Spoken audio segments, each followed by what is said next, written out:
Yeah, so I was saying that I'm sure you know in certain situations and scenarios, causing pain is actually a benefit.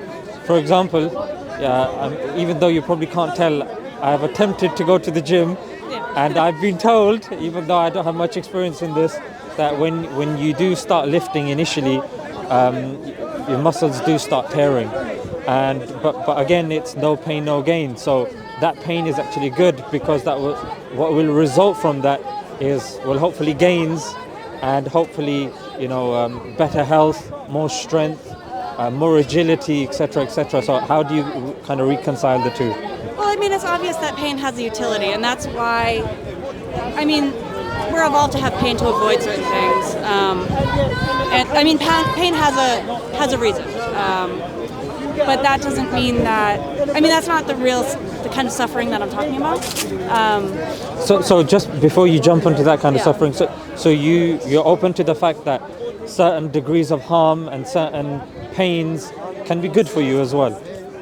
I wouldn't necessarily say good. I'd say that they have their utility in creating a better life for you, but that doesn't mean that, the gains what you gain from that experience, I don't think makes life justifiable. So let's stick with the bodybuilding example.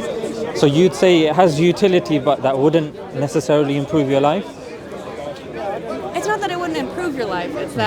It's whether or not that life is worth creating in the first place, just to sort of have those gains. Okay, The so gains from whatever small pleasure that you kind of get from that. okay, you're talking about the beginning, right at the beginning when you're born. I'm saying that if we take the principle of pain and harm, and an example of that is going to the gym. Can you see that there is? You described it as utility. I would actually describe it as, I'd describe it as something positive, effective, good, because of, for example, if you're stronger, it gives you more of a presence. You're able to defend your family. You're able to, say, pick up the shopping. You're able to play with your child. You're able to it helps with the experience of life. So how I'm just struggling to understand how that can be deemed to be that experience in itself, not in the totality of things. How would you deem that to be something of negativity? Well, I mean, the pain. I think it's the pain that you experience doing that is negative, no matter what. It has a utility, but it's still pain. And I don't think that we'd be arguing in good faith to say that, suffering is a positive thing. It can lead to some better things in your life, but that's for the person who's already experiencing those things, if that makes sense. When you look at suffering, would you concede that we are viewing suffering using our smaller lens, our understanding of life and of experience?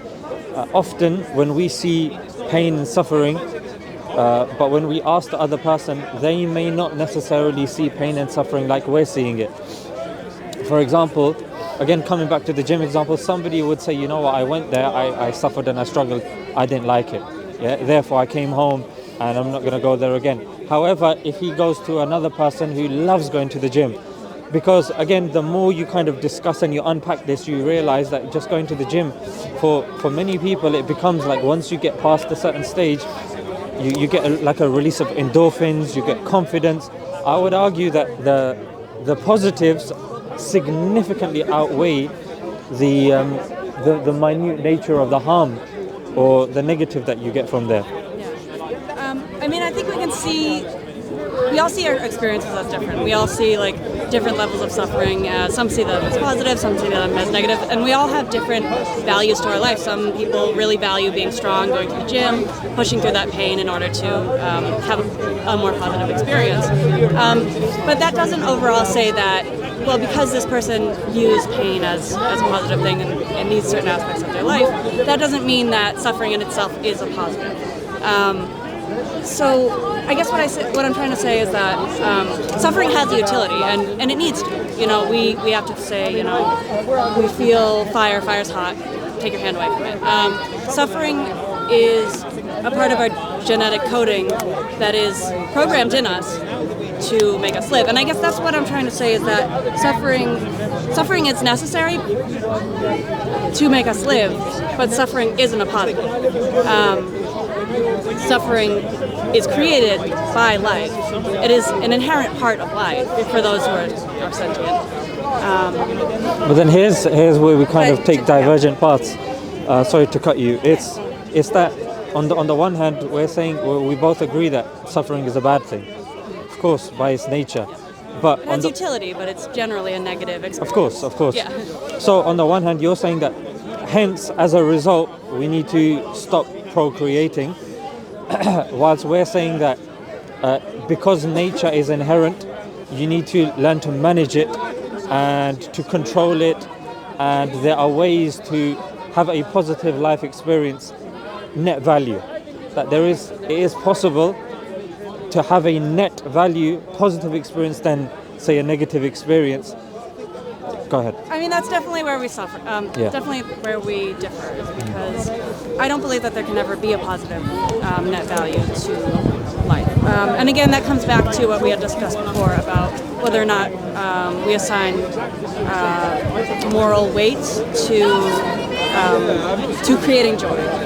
I mean, I think another way to think of it is let's look at sort of the best possible experience we could ever have and the worst possible experience. And both happen, on a daily basis.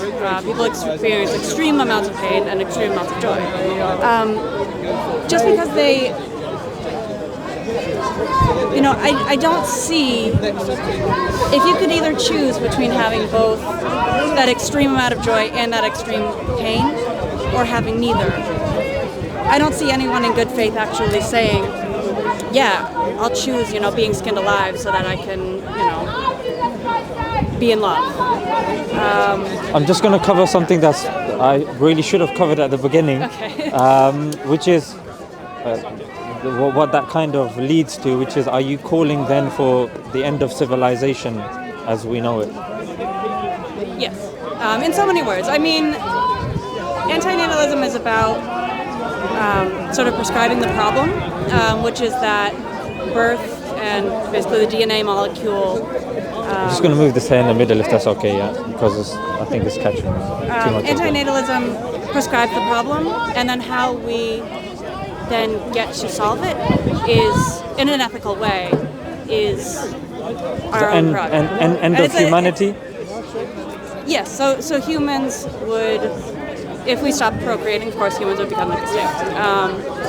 And I mean, I don't see what, of course there would be, things that would be lost, but I don't see that being a net negative. So when you've got like approximately 8 billion people on the planet, and they are going to obviously die because no one's procreating, isn't that causing suffering? And well, that they're going to die anyway, and that's part of the an important part of the whole equation is everyone is going to die. Not only that, but we are heading, with the way that we are treating the planet, we are heading into a really, really horrible death for ourselves and for the entire planet. But many things have happened before. There have been, mankind has gone through peaks and troughs. There's been positives, there's been negatives. But this is it's a very pessimistic kind of view to say that because suffering's happening, therefore the solution of that is to just stop everything and just to allow us to kind of wipe each other out. I think suffering is also a very minimalistic way to kind of look at it. And I think that we're all in a very privileged position to sort of say that that suffering, there's suffering, there's joy. I think that there are people out there who are suffering in really, really immense ways. But then, what about the people that aren't suffering in immense ways? The people that we all suffer, and again, I think this also comes down to the difference that we have in the fact that you believe that there can be a net positive, and I don't. and again, that's weighing all the positives of, you know, the positive things that can happen in life, and all the So negative Sarah, things, and whether or not that risk is worth taking. so Sarah, what you're doing is you're basing it upon your kind of subjective experience, your limited understanding. Would you accept that you've come to this conclusion based upon your limited observations? You haven't observed everyone's life. You No, haven't, of course not. I mean, that would be absurd to say that course. I've observed everyone's life and I've experienced everything. Precisely. But you know, there are certain things that's the only way that we can interpret the world. I mean, So the way we interpret the world that you've suggested is induction, which is a process used by science as well, which is you take your limited observations, and when you see there's consistency in there, you come up with a hypothesis. And that hypothesis is open to being refuted. It's open to being challenged. Yeah, of Would you say this is a hypothesis, or would you say that this is an end, an end kind of? Are you treating this like a fact or like a working hypothesis? I guess is what I mean, I'm it's a trying to ask. philosophy, so it's a way of viewing the world, which I can't convince her. I mean, everyone's going to believe that their Of course. hypothesis is right, no matter Right, what. right. And all I can do is convince you. I don't think it goes against anyone's values. Honestly, I think that it's if you believe that suffering is wrong, and that, you know, birth creates suffering, we're kind of halfway there. It's whether or not you think that, you know, something positive, more positive can be gained through life than not. I don't see that being an equation that we should impose on others, you know. We could decide that for ourselves, and if we could, okay, you can decide for yourself whether or not you want to live, but you shouldn't impose that on somebody else. Taking into account the suffering that they're going to face as well. Where do you believe all of this started, and how do you believe everything started as you observe and as you understand? Just everything altogether? Yeah, I mean just the universe, earth, water, trees. Yeah. How? I mean, I'm an atheist, if that's what you're going for. Believe in the Big Bang. Just a cosmic soup that created us. It was nothing intelligent. We came to be through just brute forces sort of mashing into each other. So out of the options, do you believe it came from nothing? It created itself? I mean, you've said you don't believe that there's an agency, so I'm assuming there are two options. If there are more than these two options, feel free to let me know. One is that it created itself, the universe, or the other one, it was created from nothing. I mean, I don't know. I'm not a scientist. I couldn't tell No, you. this is but, not. This is again just like Yeah. this is a hypothesis of yours, a philosophy of yours. I'm merely just trying to understand the mind of Sarah. I'm not going to pin you down and say, "Haha, I've got you." I'm not here to do that. We're just here to have a conversation and just share and exchange ideas. So I'm just trying to understand your worldview, because to understand where things are going, it's very important to understand somewhat the beginning as well. So would you say that from your understanding, from your atheistic understanding, it came from nothing, or it created itself, or do you think there's something else that possibly I haven't mentioned that you believe in? I mean, I suppose it came from nothing. Nothing could exist before. So when we look at nothing by definition means the absence of something, isn't it? No thing means the absence of something, isn't it? Yeah. So from nothing, something emerges. It's a contradiction, isn't it? Sort of, in a lot of ways, yeah. I mean, we can't really know for sure. We can only And that's have fine. hypotheses. Yeah, of course. But what I'm saying, yeah, I mean, what do you believe? I believe out of the three options, the inference to the best explanation is if we look at the universe coming from nothing, again, that's a contradiction. If we say that the universe created itself, again, that's a contradiction because it presupposes a universe, isn't it? So the universe created itself. So the universe created itself presupposes the term universe. It's like picking yourself up from your bootstraps. It's not really possible. Yeah. Our mother giving birth to herself. So I'm saying that the plausible explanation is, and this is again through whether it's rationality, even philosophy as well. You've got the likes of Leibniz and Kant and Aristotle. They didn't necessarily have an issue with believing that there was something at the beginning, that there was someone at the beginning of the chain. So for me as a Muslim, I believe that there is Jacob was not Jesus' Did that happen before when you guys were here? Okay, I think he's just making his rounds. Okay. So, yeah, as a Muslim, I believe that there is a creator, and when you look at philosophy, rationality, and all of these things, it points towards some form of creator. Yes, we can. There's debates that can happen about who that creator is or what that implies, but to divorce a creator, for me, doesn't necessarily make sense, because the options to the contrary are, like you just said, coming from nothing, creating itself, which don't really make sense, which we don't really live our lives by those principles of contradiction. So let me put this to you. Let's walk through this. So you and I were dependent. Does that make sense? So dependent on what? Yeah, dependent on laws, dependent on food, dependent, Okay. And what we're dependent upon, that's dependent on something else, and that's dependent on something else. So as the chain of dependency goes on, it's implausible to assume that there is an infinite regress of dependent things. Yeah? So logically, rationally, there has to be an end to that chain for us to even exist. I'll give you an example. If, for example, if I'm to throw this glove, I have to ask his permission. He has to ask his permission, he has to ask his permission. If it goes on ad infinitum, would I ever get to throw this glove? I wouldn't. So there has to be somebody at the end of the chain to say, you know what, stop, yes. And then it comes, yes, and then I get to throw it. So my argument is very simple. It's that you cannot have an infinite regress of dependent things. Otherwise, us being a dependent thing, we wouldn't be able to exist.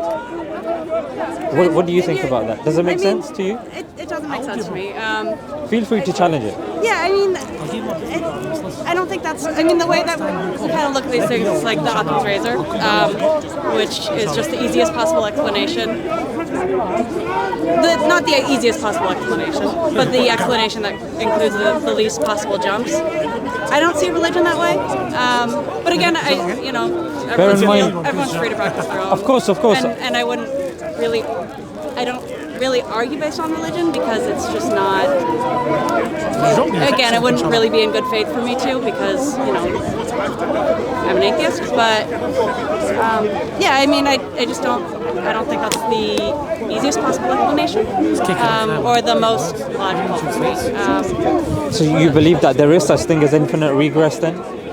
I mean.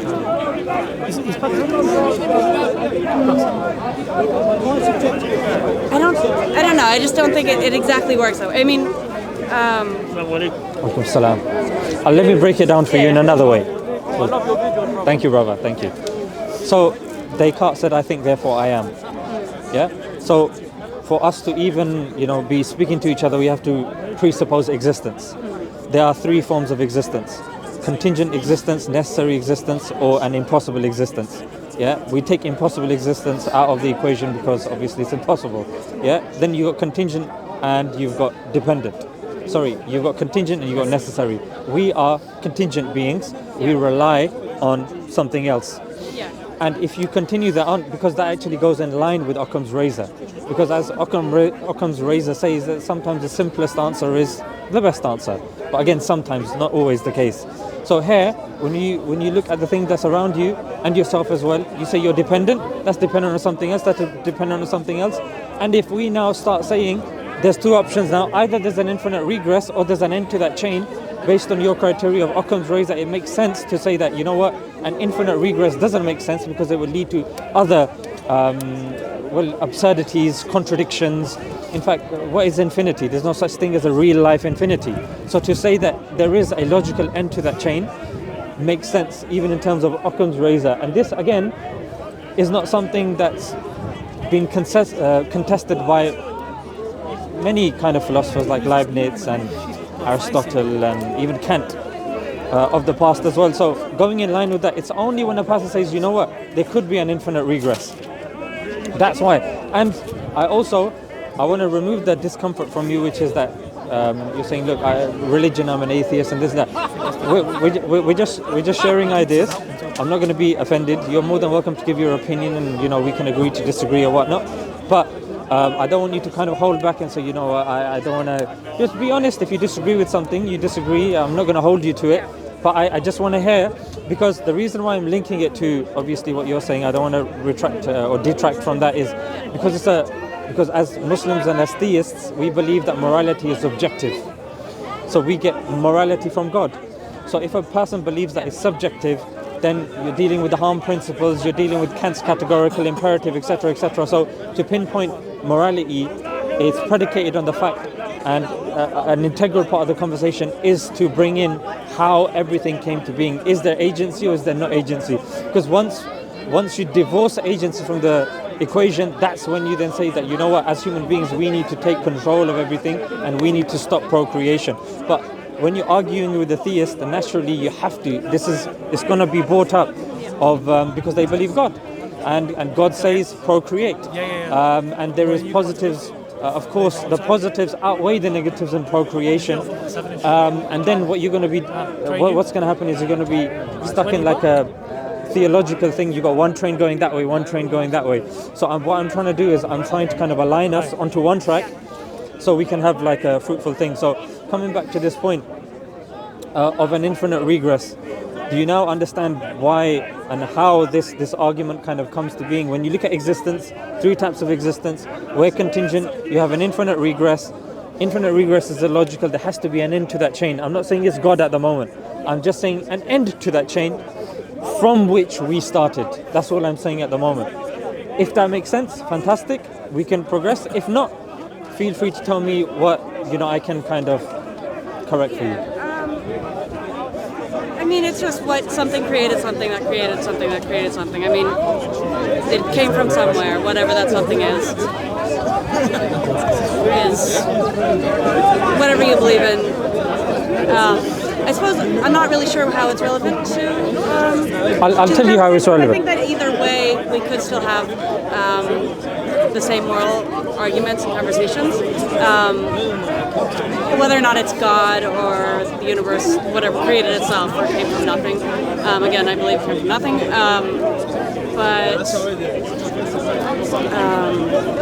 Okay. I don't think it's necessarily relevant to right and wrong. I don't think that really has any moral weight, if that makes any sense. Okay, so when you say something is right, you base it upon something that gives harm. Yeah. But when you look at, for example, somebody going to hospital, and when you go to hospital and you have an operation, yeah, maybe taking out a tumor or being operated on, even though you're going through pain and suffering, the net result is something positive, isn't it? Because it's increasing your life. I mean, that would have to imply that... Or do you argue that person has to die? I mean, I think that's kind of the perfect example of what I'm trying to say, is that that person curing cancer isn't a net positive. That's reducing a negative. And that's all that I really see life doing, is we're just reducing the negatives that were caused when somebody was born. And again... But sticking with the surgery thing, would you say that him undergoing surgery is a positive? I mean, it reduces the negative.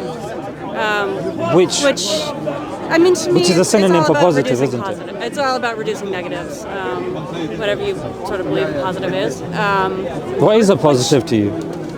I mean, a positive to me, again, is reducing negative. Would you say this conversation is a positive?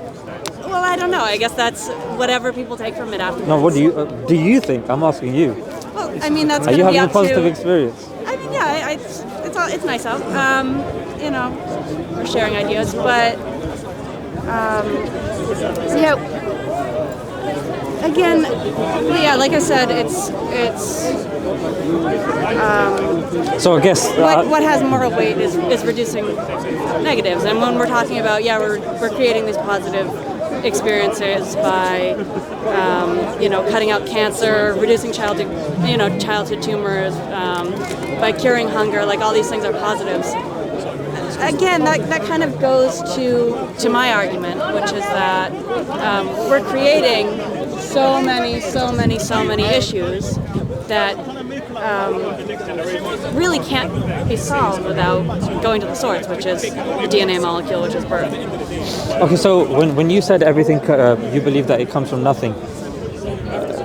So taking the DNA as an example, it's a lot of information, yeah?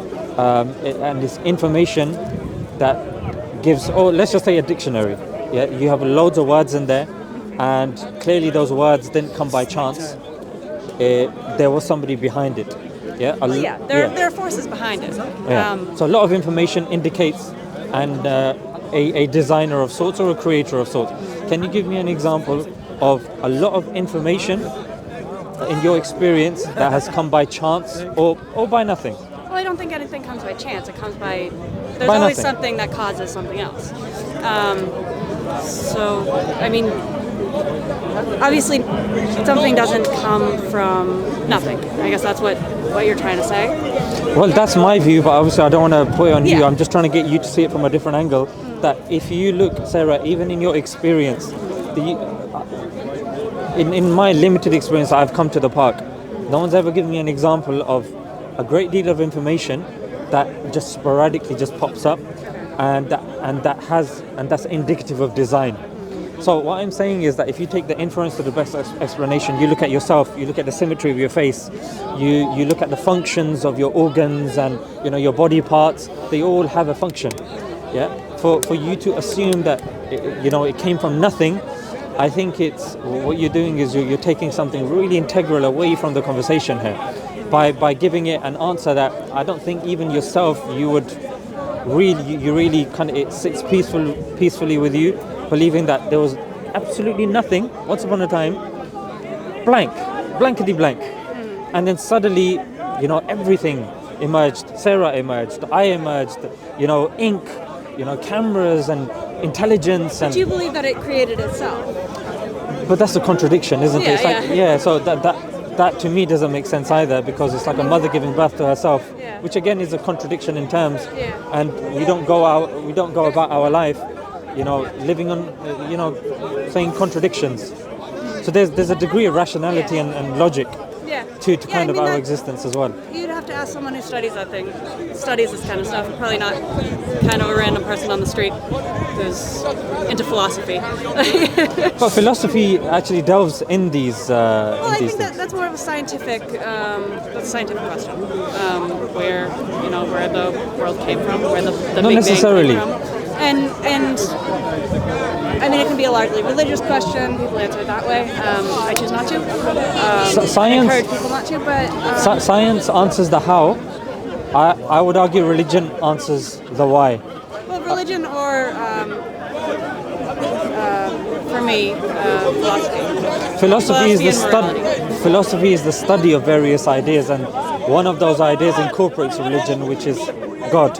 So philosophy will challenge the ideas of a God, no God, etc., etc. What science tends to do is science tends to formulate, descriptivize what's around us. For example, forces. Forces describe how things happen. Forces don't cause things to happen. The Big Bang is a mechanism. It's not agency. So explaining how things are happening, that's fine, but it doesn't explain away the designer of said thing. And I guess the point that you were saying was, how is this relevant? And I think we kind of started this conversation a couple of times, but we got kind of derailed, which was that it's relevant, Sarah, because when you're talking about morality, either there's objective morality or subjective morality. Objective morality, the only way you get objective morality is from God. Well, I disagree with that because Sure. I believe that Feel free to jump in, but if I just finish the point, yeah. just so you don't think that I'm taking you on a different tangent, objective morality, I believe, and you're more than welcome to challenge that a bit later on, which is you get that from God. Subjective morality, if you're basing it upon a semi-harm principle, reducing harm, but even harm is subjective. It's subjective on cultures, it's subjective to communities, and even how people see suffering as well. Some people see suffering as that which, makes the man, or suffering that destroys the man. Some suffering that comes from God, if a person believes that they have a purpose and that there is a life hereafter, then this suffering is a means of them getting to the life hereafter. This is not the life. However, Sarah, if you believe that this is the only life, that this is it, then do you see that then there is going to be a bit of a clash, because what you're doing is you're dealing with somebody that believes that there is an afterlife, that there is a purpose, that there is a God, as opposed to somebody that believes, look, there is no purpose, comes by itself, contradiction, there is morality, but again, that morality, no two people will agree on that morality. Because let's just say you might say, okay, I'm going to go down there, I'm going to shout. I might say, you know what, I'm not going to go there, I don't want to shout. But again, if you look at the context, there's a child that's about to cross the road. You shouting can save that child's life. Or, according to your worldview, reduce the negative. But regardless, some person will see that pain of the vocal cords being strained as a positive, because I think even reducing the negative is a positive. Yeah. So those are examples like I- surgery. Surgery is an example that I gave. Even sports. Somebody that will become stronger at the gym. These were examples that I gave of things that incur suffering, but have a reduced or have a net positive, or even even a general positive as well. That was in essence where I was leading the conversation. Go ahead. Yeah, I mean, I guess there was a lot to sort of respond to that. But I guess starting with, there's so much. Objective, subjective morality, I would say,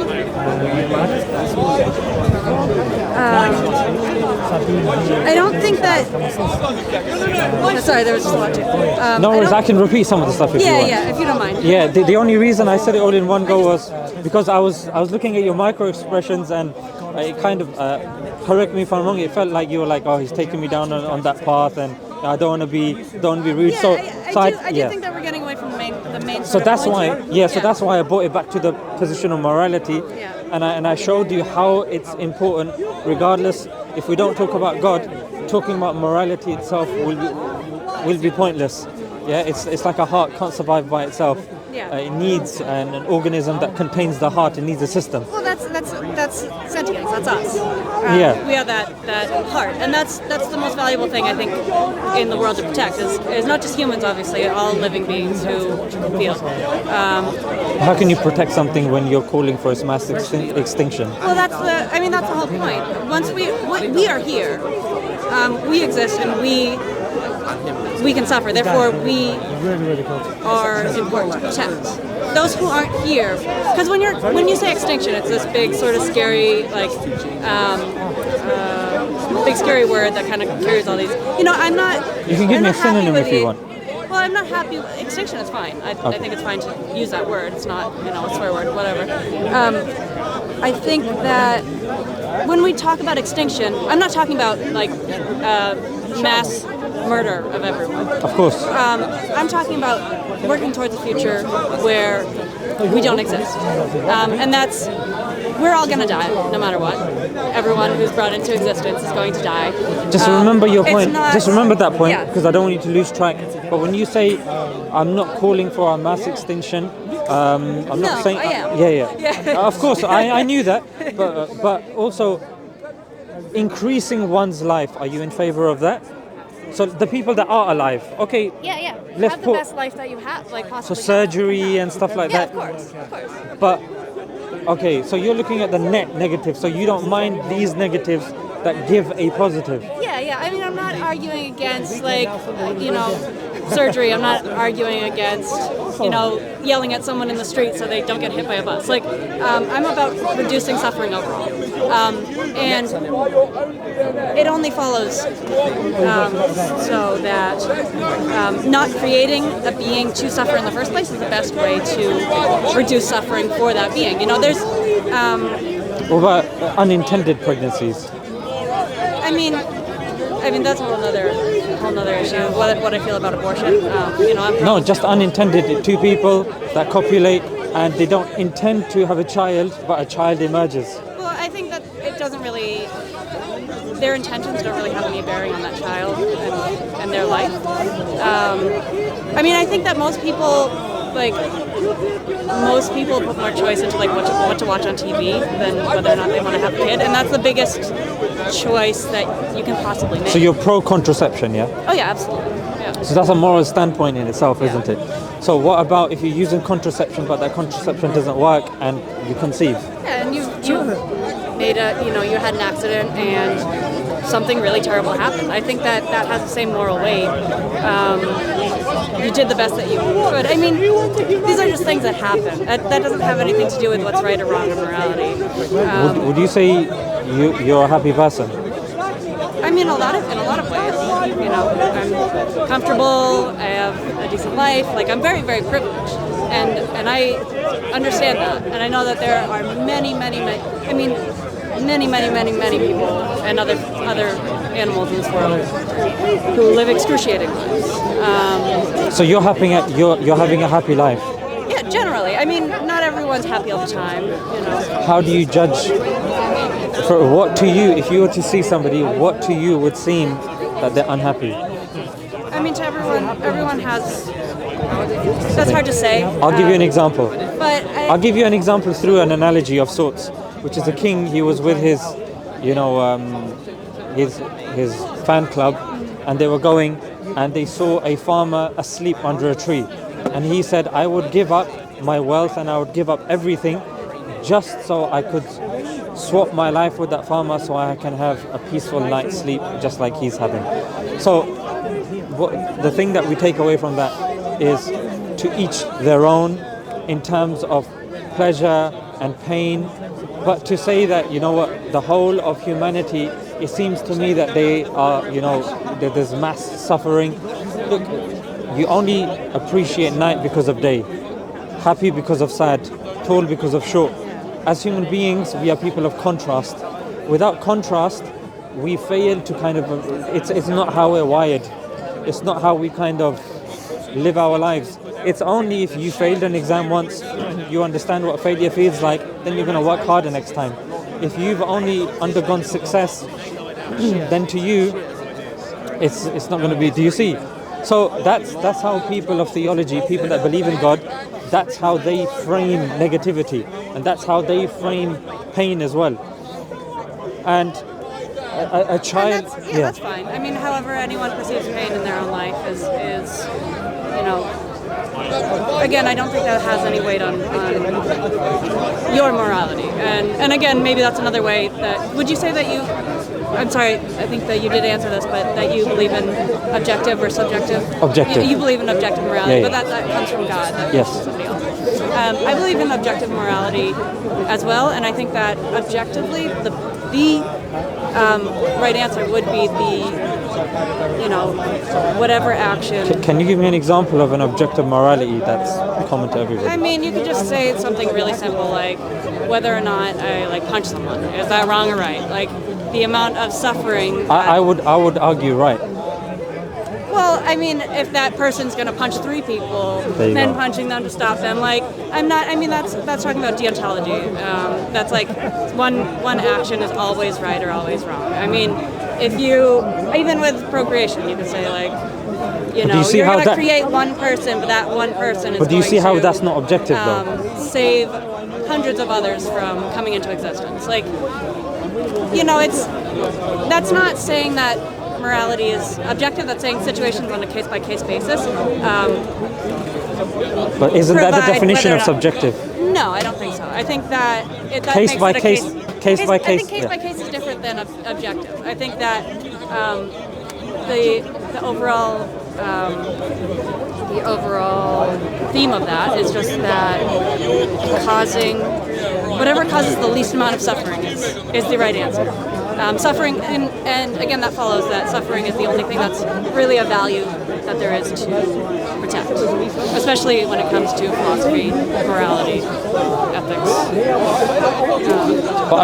But I think even that requires evidence in itself, because if that's your case, I would say, how would you prove that to a skeptic? Feel pain.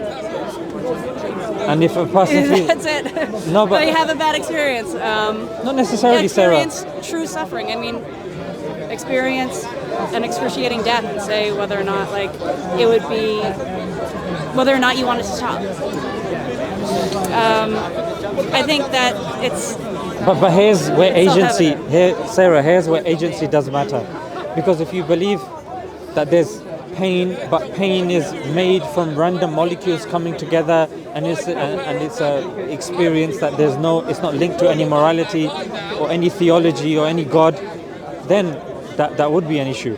But if you believe that pain is a consequence of life, and the pain is in the control of the creator of everything, and he can alleviate that pain, and or that pain can be a means of a great deal of pleasure later on, for example paradise, or for example, like, I was born without a father, I didn't have any siblings, violins, whatever, but then afterwards, the experience that I gained afterwards of standing on my own 2 feet, learning from experience, studying even what you're talking about as well, a bit of philosophy, a bit of science, etc., etc., understanding, and then helping and assisting other people, I feel, to me, that's given me a great deal of happiness. Yeah, that's great. Yeah, That's really and something worth doing. Yeah, and what I'm trying to say is, according to my worldview, and that's why I think the God question is very important, because if a person believes in God, then to me the net or the belief is that, generally speaking, God doesn't burden a soul more than they can handle. That's a principle, and that's a principle that, of course, but that's, do you see? But here's the interest, and that's why I undercut that, and I tried to undercut that towards the beginning by discussing God, because I believe that you cannot divorce God from the equation, because You can't. But yeah, the thing is, even if we're speaking, even having a discussion, I would argue even you can't either, because of this. Because when I was talking about infinite regress of dependent things, you would have to resort to absurdities to take God out of the equation, or to say, you know what, let's just deal with the morality for now, because either you would resort to saying, you know what, it came from nothing, or there can be such thing as an infinite regress. I don't think that's more absurd than saying that God created it. Like, in all honesty, You don't have to. You can say what you want to me. I'm not going to be offended, Sarah. It doesn't. Say what you feel. That's why I've come to you. If I'm giving a few, I don't mind receiving a few. Yeah, you know what I mean. So yeah, you can be at ease.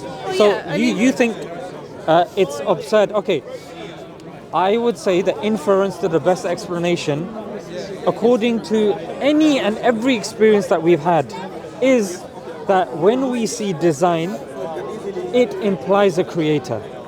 And when there is not a single example, when we've seen design and we've concluded that there is no designer, I'm saying that the inference to the best explanation and the logical explanation, whether you ask, you refer to Occam's razor, or whether you go to the contingency argument, whatever it is, I'm saying all of these forms of knowledge point you towards a creator. None of them point towards something coming from nothing. Go ahead. I mean, I'm not here to argue about religion, to argue about who created the universe, But as Sarah, an atheist, But Sarah, it just it's going to doesn't- come up. If you're saying, look, procreating requires a moral justification, and morality itself is subjective. but why doesn't it? What- Why does it not require a moral justification? Because even if you take morality out of it, it's a biological imperative for the survival of Yeah, of mankind. course it is. And again, that's like suffering is a biological imperative. We need to suffer. We need to procreate in order to keep going. But why? Again, But why is a question of philosophy, isn't it? Why is a question of religion? And when you divorce religion out of the well, question, you can ask somebody else to answer the question for you, or you can answer it for yourself based on what you know to be right and wrong. And I mean, I think that that's something that we need to, whatever you believe in, you need to also answer for yourself whether something is right or wrong. If you can't challenge your beliefs, you're never going to really answer or understand those questions for yourself. So no matter what you believe in, you need to ask yourself, is what I have been taught by the Word of God, my culture, whatever it is this right? Do I know this to be right or wrong? So that's why, I don't think that the question of whether or not God exists is necessarily relevant. I can't have... The point that you said about an questioning, argument about- the point that you said about questioning, just so I don't forget that, is that, look, by all means, if you are searching for God, you're searching for theology or whatnot, you need to question at the beginning. Yeah, you need to question if there's a God, you need to question revelation, you need to question prophethood, but Now, what you're doing is you're moving the dial slightly, because let's just say I have questioned those three things, and I have seen them to be philosophically, rationally, empirically, in terms of history, etc., to be correct, and I have concluded that inference, or the best explanation, is a God. It therefore necessitates that then whatever God is saying is the truth, is the moral superior, because there is a God. If a person disagrees that there's a God, then of course the question needs to be on if there's a God or not. But if it can be proved, and if a person accepts that there is a God, evidentially or whatnot, and that's done, to then question, okay, I believe that there is an all-knowing, all-seeing creator of everything, but he got it wrong here. It's a contradiction. It doesn't make sense. Do you see? That's why it's so important. And I see what you're saying. Question existence of God and all that. By all means, that's what we're here as well. And that's why I'm saying, you can ask me questions on the existence of God as much as you want. Yeah. However, once we've established the baseline and we've established that there is a God, He sent the Quran, He sent the Prophet Muhammad, peace be upon him, then to say that, okay, but this thing that he said about the Quran, I think we can answer better than him. To me, that doesn't necessarily make sense. That's brilliant. Well, we can agree to disagree on Of this, course, and I'm not of going to course. change your Of course. attitudes, and it seems like you're not really going to change your attitudes either. So But I I think with these conversations, it's interesting because it widens our perspective. We get to see and experience things from different angles. It's not necessarily about convincing anybody or getting them to kind of see your thing. I know I'm not going to convince everyone, and you know that you're not going to as well. Of course. So with that, Again, So we're again, getting away from the main argument. yeah. So I would argue, Sarah, the main argument is not about somebody else giving birth to a child. It's about you. Yeah. It's about Sarah. It's about how you came into the world, where you're going. Because look, Then would you say that we don't have any before- imperative whatsoever to help others? not necessarily. We should only control our own lives, because What I'm saying is that's a part two. Part one is when you're when you're speaking to any skeptic, Sarah, the one thing that you have to get them to accept is that they exist. Because if they don't believe that they exist, the conversation is futile. So it starts with thyself, and that's why even Descartes said his famous cogito ergo sum. Yeah, I think, therefore I am. So that's why. Although I understand you've come, with a purpose, and you're more than welcome to speak to other people or whatnot, but I don't accept this premise that we're detracting away from the main argument, because I believe that the main argument is you. The main argument is me. How did we come here? And is the answer that we are currently given about everything that we see around us, the immense amount of design and complexity? Indeed, there is suffering. But the immense amount of design and complexity and purpose and meaning that we see around us, I would say that can't be divorced away from the question. And when you do speak to other people today, you'll see this as well. Yep. This will constantly come up in the discussions, because that's why I don't really go down this, because I don't. And that's like to fine. Talk about But this, in because order, I'm not going to change it. Like, if you're religious, I'm not going to change that, and you're not going to change the fact that I'm not. And I don't, like I said, I don't think that. Of course, it has a really significant bearing in the sense that I really can't convince people who believe that they already have the answers. you can challenge those views. You can challenge the premises. That's why obviously we're all here, because we believe that we can spread these memes. We can get the word out there and get people to kind of question the way that they think, and that's really important. But I don't think that we should necessarily go too far down that road, because. I would say it's that, and in this particular conversation, I think that's fine. Kind of come to a head. And then maybe if you're ever in the park and you're not in this conversation and you see me around, then maybe we can just have a think about what I've said. Even if you want to speak off camera or something, I'll be more than glad to. I understand obviously you've come with a thing, but yeah, that's fine. Yeah, nice speaking to you, Sarah. I'm just going to take this off you. Take care. Where's